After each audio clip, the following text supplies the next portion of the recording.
नमस्कार दोस्तों, आज की इस वीडियो में हम बात करने वाले हैं ह्यूमिडिफायर के बारे में। दोस्तों, सूखी हवा की वजह से नाक, गले, स्किन और होठों पर दिक्कत हो सकती है और ड्राइनेस यानी कि रूखेपन की वजह से स्किन फटने, होठ फटने, गले में जलन और साइनस की समस्याएं होना आम बात है।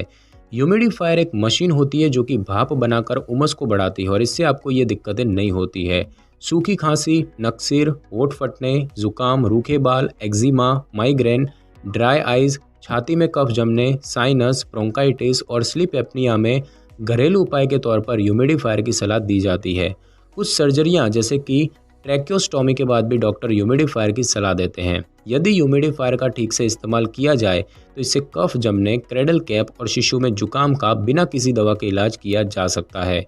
कुछ वैज्ञानिक कोरोना के इलाज को कारगर बनाने के लिए ह्यूमिडिफायर और डी-ह्यूमिडिफायर की सलाह दे चुके हैं और जिन लोगों को वायरस होने पर 40 और 60% ह्यूमिडिटी यानी कि उमस महसूस हो, उनके लिए ह्यूमिडिफायर लाभकारी हो सकता है। लेकिन इस बात की पुष्टि के लिए अभी और रिसर्च किए जाने की ज़रूरत है।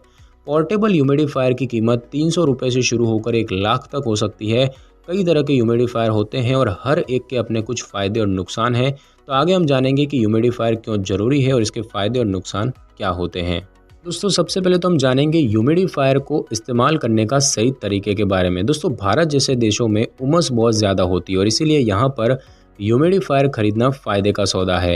ह्यूमिडिफायर एक चिकित्सकीय उपकरण होता है जो कि शुष्क हवा में नमी बनाता है और कुछ लक्षणों से राहत प्रदान करता है। बस आपको इसे सही से इस्तेमाल करना आना चाहिए। तो इसका इस्तेमाल करते समय आपको कुछ बातों का ध्यान रखना है, जैसे कि घर के लिए सही ह्यूमिडिफायर को चुनें।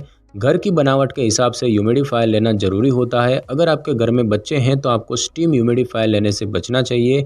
ये बिजली की मदद से पानी से भाप बनाकर ह्यूमिडिटी यानी कि उमस को बढ़ाता है और इसमें भरा गर्म पानी बच्चे के लिए नुकसान हो सकता है और इसीलिए इससे बचना चाहिए। दूसरा है ह्यूमिडिटी का लेवल मॉनिटर करें। हवा बहुत शुष्क होती है और इसके सेहत को भी नुकसान होते हैं, लेकिन ऐसी हवा भी है जिसमें कि नमी होती है। तो लगातार ज़्यादा उमस की वजह से कई तरह के जीवाणु, एलर्जन जैसे कि फफूंदी और धूल बढ़ती है और इससे श्वसन मार्ग से जुड़े इन्फेक्शन हो सकते हैं और ये अस्थमा के मरीजों के लिए तो बिल्कुल भी ठीक नहीं है। इसीलिए अगर आपके बच्चे को अस्थमा है तो ह्यूमिडिफायर लगाने से पहले अपने डॉक्टर से बात करें। ह्यूमिडिटी लेवल में 30 से 50% की रेंज के ह्यूमिडिफायर सेहत के लिए अच्छे रहते हैं क्योंकि इनसे माइक्रोब ग्रोथ नहीं होती है। घर में ह्यूमिडिटी के लेवल को जांचने के लिए आप हाइग्रोमीटर खरीद सकते हैं और ये आसान डिवाइस है जिसमें कि आपको सटीक रीडिंग भी मिलती है। तीसरा है ह्यूमिडिफायर की नियमित सफाई करना। अगर आप ह्यूमिडिफायर की रोज़ सफाई नहीं करते हैं तो इसके अंदर हानिकारक माइक्रोब पनप सकते हैं और इसे साफ़ करें और जब इस्तेमाल न करें तो इसे ढक कर रखें।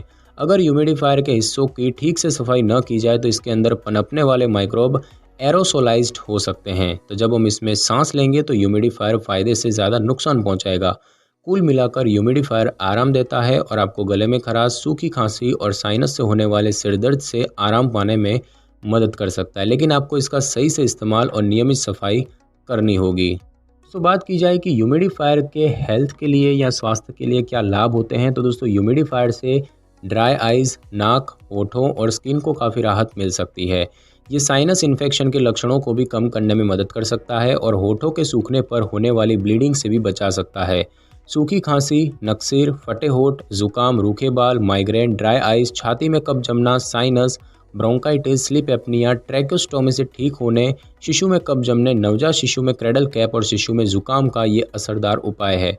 इसके अलावा अगर आपको सांस लेने में दिक्कत हो रही है और अस्थमा है तो म्यूकोजल झिल्लियों को साफ करने में आपको आसपास ज़्यादा नमी की ज़रूरत हो सकती है। ठंडे और सूखे मौसम में ह्यूमिडिफायर बालों और स्किन को नमी देता है। हालांकि ह्यूमिडिफायर का सही इस्तेमाल करना और सोने से पहले इसे कुछ दूर रखना बहुत ज़रूरी है। तो बात की जाए कि ह्यूमिडिफायर के हेल्थ के लिए जोखिम क्या होते हैं, तो दोस्तों बहुत ज़्यादा नमी वाली हवा से फफूंदी और हानिकारक बैक्टीरिया पनप सकता है और इसमें सांस लेने पर फेफड़ों की बीमारियां हो सकती है। गंदे ह्यूमिडिफायर में बैक्टीरिया बनने से ह्यूमिडिफायर फीवर नामक बीमारी भी हो सकती है। ह्यूमिडिफायर कैल्शियम और मैग्नीशियम से बने हानिकारक पाउडर भी रिलीज़ कर सकते हैं और ऐसा ह्यूमिडिफायर में हार्ड वाटर यानी कि खारा पानी इस्तेमाल करने पर होती है। इसीलिए ह्यूमिडिफायर में डिस्टिल्ड वाटर का इस्तेमाल करने की सलाह दी जाती है। अगर आप ह्यूमिडिफायर की सफाई करते हैं तो इससे सेहत को कोई नुकसान नहीं होगा। सेहत को नुकसान पहुंचने से बचने के लिए ह्यूमिडिफायर को ठीक से साफ़ करने का तरीका पता होना बहुत ज़रूरी है। बात की जाए कि ह्यूमिडिफायर को साफ़ करने का तरीका क्या होता है, तो दोस्तों ह्यूमिडिफायर को साफ़ रखना आवश्यक है। साफ़ ह्यूमिडिफायर से सेहत को ज़्यादा से ज़्यादा फ़ायदे मिलेंगे। तो बात की जाए कि इसको साफ़ करने के क्या टिप्स हैं, तो पहला तो यही है कि माइल्ड साबुन और गुनगुना पानी। एक्सपर्ट ह्यूमिडिफायर को साफ़ करने के लिए माइल्ड साबुन के इस्तेमाल की सलाह देते हैं। ज़्यादा सिंथेटिक डिटर्जेंटों में केमिकल होते हैं जो कि मशीन के अंदर चिपक सकते हैं और फिर हवा के ज़रिए आपके शरीर में घुस सकते हैं। ऐसा दुर्लभ भी होता है, लेकिन एक स्टडी में कोरिया के अस्पताल में सामने आए कुछ मामलों में लोगों को ह्यूमिडिफायर से फेफड़ों की बीमारियां हो गई थी और ये ह्यूमिडिफायर कीटाणुनाशक से हुआ था, जिसमें कि बहुत तेज़ डिटर्जेंट के कण पाए गए जो कि ह्यूमिडिफायर को ऑन करने पर हवा के साथ मिलकर शरीर में घुस गए। साथ ही साथ कंटेनर खाली करके पानी बदलें। ह्यूमिडिफायर को साफ़ करने के बाद इसके अंदर मौजूद हर पुर्जे को साफ़ करें, क्योंकि इससे हानिकारक कीटाणु पनपने का खतरा कम हो जाता है। साथ ही साथ US EPA यानी कि एनवायरमेंटल प्रोटेक्शन एजेंसी के अनुसार हर 3 दिन में ह्यूमिडिफायर का पानी बदलते रहना चाहिए। ह्यूमिडिफायर में डिस्टिल्ड वाटर की बात करें तो अगर आपको ह्यूमिडिफायर के आसपास छोटे सफ़ेद कण दिख रहे हैं, जो इसका मतलब है कि आप जो पानी डाल रहे हैं उसमें मिनरल्स है जो कि कंटेनर को सख्त बना रहे हैं, तो इस मिनरलाइजेशन से दिक्कतें हो सकती है और डिस्टिल्ड वाटर से कुछ मिनरल होते हैं और इसीलिए प्रॉब्लम कम होती है। उसके बाद बात की जाए कि फ़िल्टर बदलते रहें। अगर आपके ह्यूमिडिफायर में फ़िल्टर है तो इसे नियमित साफ़ करना होगा। मैन्युफैक्चरर ने जैसे बताया है वैसे ही फ़िल्टर को बदलते रहें। दोस्तों, बात की जाए ह्यूमिडिफायर के प्रकारों की, तो ह्यूमिडिफायर कई तरह के होते हैं। कुछ घर के वेंटिलेशन सिस्टम में बन सकते हैं जिन्हें कि सेंट्रल ह्यूमिडिफायर कहते हैं। ये पूरे घर के उमस के स्तर को मैनेज कर सकते हैं। ये थोड़ा महंगा होता है और पोर्टेबल होता है। इसके प्रकारों की बात करें तो पहला है स्टीम ह्यूमिडिफायर। ये मशीन पानी को गर्म करके उसकी भाप बनाती है और डिवाइस से निकलने से बिल्कुल पहले उसे ठंडा कर देती है। इससे हवा में ठंडी नमी बढ़ती है। अगर घर में बच्चे हैं तो ये ह्यूमिडिफायर सही नहीं रहेगा। हालांकि EPA के अनुसार स्टीम ह्यूमिडिफायर कुछ स्थितियों में अच्छे होते हैं, क्योंकि ये हवा में कम सूक्ष्म जीव छोड़ते हैं।